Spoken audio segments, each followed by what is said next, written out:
आप जानते हैं we live in a sick world. हम एक बीमार दुनिया में रहते हैं.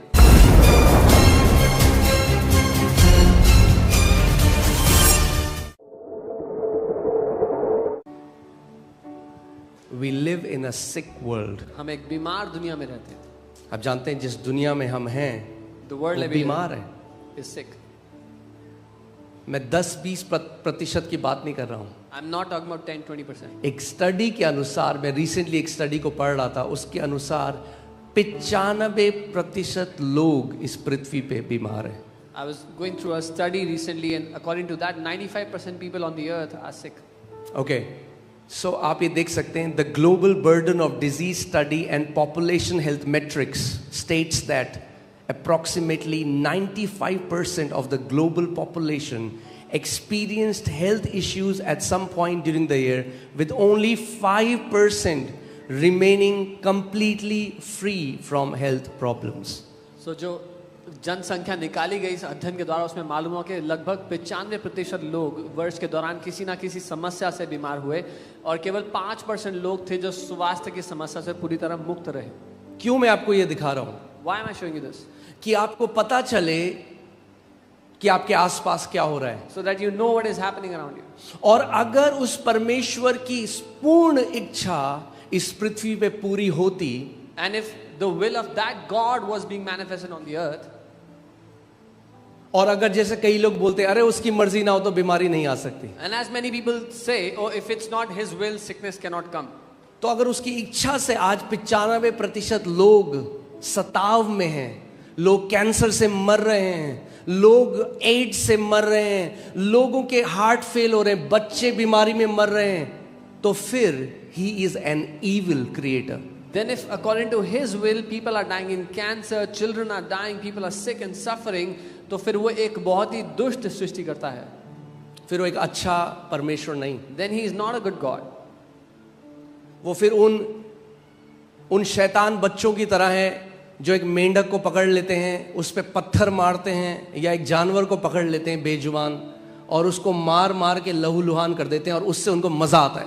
तो उस खुदा को सताओ दे दे के, अपने सृष्टि को सता के उसको मजा आता है. फिर Then He is like those evil kids who like to torment animals and shed their blood, and they take pleasure in that. He is like that God who wants to make His creation suffer and get pleasure out of it. क्यों मैं आपको ये बात बता रहा हूं? Why am I telling you this? क्योंकि अपने आसपास की परिस्थिति को देखकर आप परमेश्वर की परिभाषा को नहीं जान सकते. Because you cannot look around what's happening and then define God according to it. यीशु मसीह आया प्रकट करने के लिए कि परमेश्वर पिता कैसा है. Jesus came to manifest how the heavenly Father is. और उसने कहा कोई नहीं जानता उस स्वर्गीय पिता को, केवल उस पुत्र को जो उसके अंदर में से निकल के आया है. And he said no one knows the Father except the Son who came out of the bosom of the Father. Okay, so एक पहली बात जान लो, So know this. परिस्थितियां हमें नहीं बता सकती सत्य क्या है. Situations cannot tell us what is the truth. इसीलिए तो आज इतने लोग नास्तिक हैं. Which is why many people are atheists today. क्योंकि जब आसपास देखते हैं When they look around, तो उन्हें दिखता है. मैंने आपको क्या बोला था, अगर आप किसी राज्य में जाओ, जैसे सऊदी अरेबिया जाओ जहां पे राजा हैं, या दुबई जाओ, और वहां पे आप देखो लोग मर रहे हैं सड़क में, खाने को नहीं है, भूख से मर रहे हैं, लोगों के पास अच्छी सुविधाएं नहीं है, तो वहां से आपको क्या पता लगता है राजा कैसा है उस जगह का? दुष्ट है. I told you, if you go to a kingdom where there are still kings like Saudi Arabia, and if you see people dying on the streets out of hunger, don't have amenities, you will say the king is an evil king. तो इससे हमें पता लगता है कि कोई तो है जो इस पृथ्वी पे राज कर रहा है जो दुष्ट है. So that tells us that there is somebody who's ruling on this earth who is evil. कितने लोग मेरे साथ हैं? How many of you? आप समझ रहे हो इस बात को? You understand?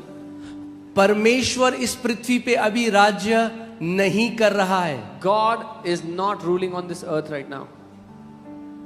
यीशु मसीह ने कहा the prince of this world is coming, talking about devil. यीशु ने कहा इस जगत का राजकुमार आ रहा है, वो शैतान की बात कर रहा है. So कौन रूल कर रहा है इस पृथ्वी पे अभी? Who is ruling on the earth? क्योंकि जब आप आसपास देखो तो आपको पता लग जाएगा कोई विकेट बंदा है जिसको मजा आ रहा है सताव देकर लोगों को। Because when you look around, you see there is someone who is evil, who is getting pleasure by tormenting people. क्योंकि पृथ्वी पर अभी उस खुदा की इच्छा पूरी नहीं हो रही। Because the will of that God is not being perfected on the earth right now. इसीलिए प्रभु यीशु मसीह ने हमसे कहा कि तुम ऐसे प्रार्थना करो कि हे हमारे पिता तू जो स्वर्ग में है, तेरा नाम पवित्र माना जाए, तेरी इच्छा पृथ्वी पे पूरी हो जैसे स्वर्ग में पूरी होती है। This is why Jesus taught us to pray like this. Hallowed be thy name and let your will be done on earth as it is done in heaven.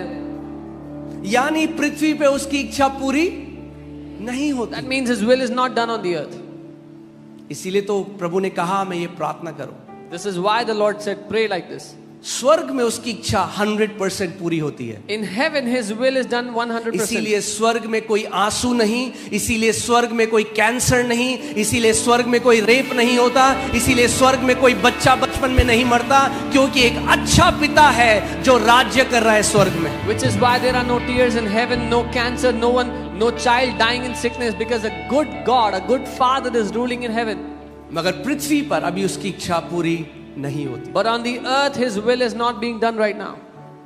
शैतान राज्य कर रहा है इस पृथ्वी पे। The devil is ruling on the earth.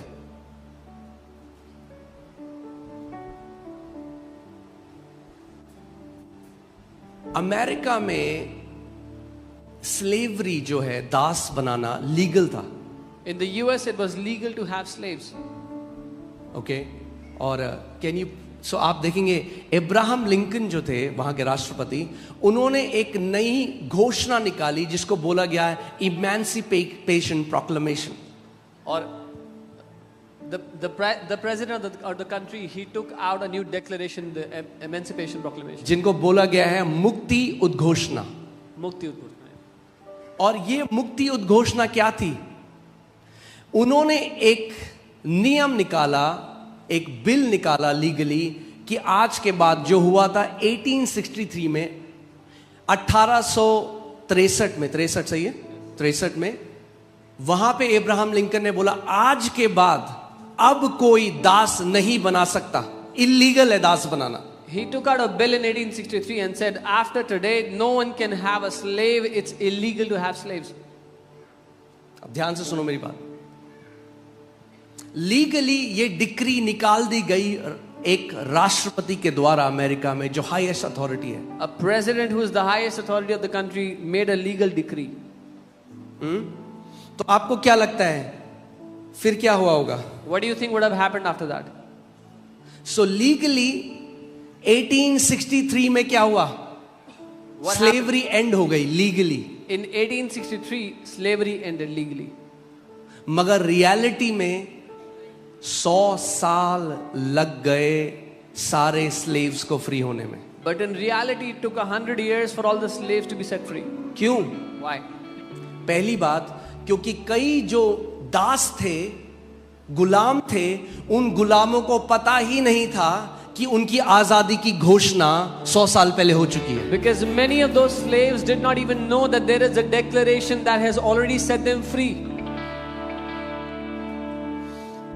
Jesus said, "You shall know the truth, and truth will set you free." यीशु ने कहा तुम सत्य को जानोगे और सत्य तुम्हें आजाद करेगा। ओके 100 साल हो गए, It's been 100 years. फिर भी लोग गुलामों को रखे हैं अपने घर में, और वो क्या चाहते हैं? इस गुलाम को कभी भी ये इमेंसिपेशन प्रोक्लेमेशन नहीं सुनाई देनी चाहिए, क्योंकि जिस दिन इसको पता लग गया ये खड़ा हो जाएगा अपने अधिकार में। People still had slaves working under them. They had slaves in their house and they never wanted the truth to come to them, because the day the slave will know, he will come out. ऐसे ही शैतान चाहता है इनको ईसाई बनाए रखो, रीति रिवाज करो, मोमबत्तियां जलाओ, मगर सत्य इनके कानों में अगर पड़ गया तो ये खड़े हो जाएंगे अपने अधिकार में, और फिर मैं इनको बांध ना पाऊंगा। This is what the devil wants. Keep them in the religion of Christianity. Let them do their little rituals. Because if they know the truth, they will come out, they'll be set free, and I'll not be able to bind them anymore. आप हर Sunday यहाँ पे गवाही देखते हो, लोग क्या कहते हैं, हमें नहीं पता था हमारा अधिकार, हमें नहीं पता था घोषणा करना। जिस दिन से घोषणा करने लगे, कैंसर चंगे हो गए, दुष्ट आत्मा से आजाद हो गए, अलग अलग बीमारियां चंगी हो गई। क्यों? क्योंकि उन्होंने सत्य को जान लिया है। और यीशु मसीह ने कहा, जब तुम सत्य को जान लोगे तो वो तुम्हें हर एक बंधुआई से आजाद कर देगा। You hear testimonies every Sunday in this place how people, when they got to know their authority, they came out of cancers and sicknesses. Jesus said, when you will know the truth will set you free. Amen।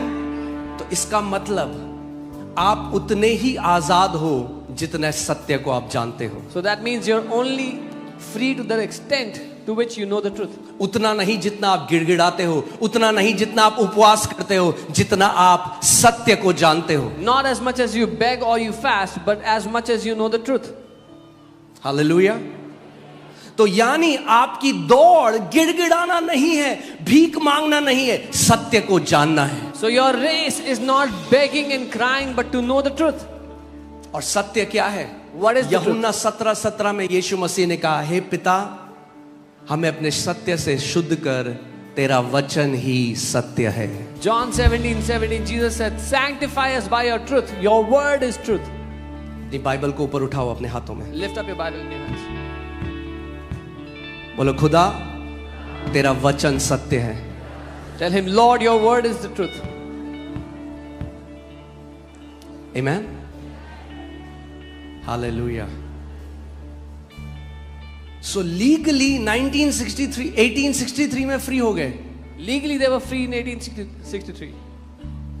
मगर 100 साल तक गुलाम रहे क्योंकि सत्य को नहीं जानते थे। But they remained slaves for 100 years because they did not know the truth. क्योंकि जिस दिन आप सत्य को जान लोगे, Because the day you will know the truth. जिस दिन आप जान लोगे कि 2000 साल पहले एक इमेंसिपेशन प्रोक्लेमेशन रिलीज करी गई कलवरी के क्रूज से, जिसमें यीशु ने कहा, आज के बाद सारे बंधुओं को छुड़ा दिया जाए, आज के बाद सारे पापियों को क्षमा कर दिया जाए।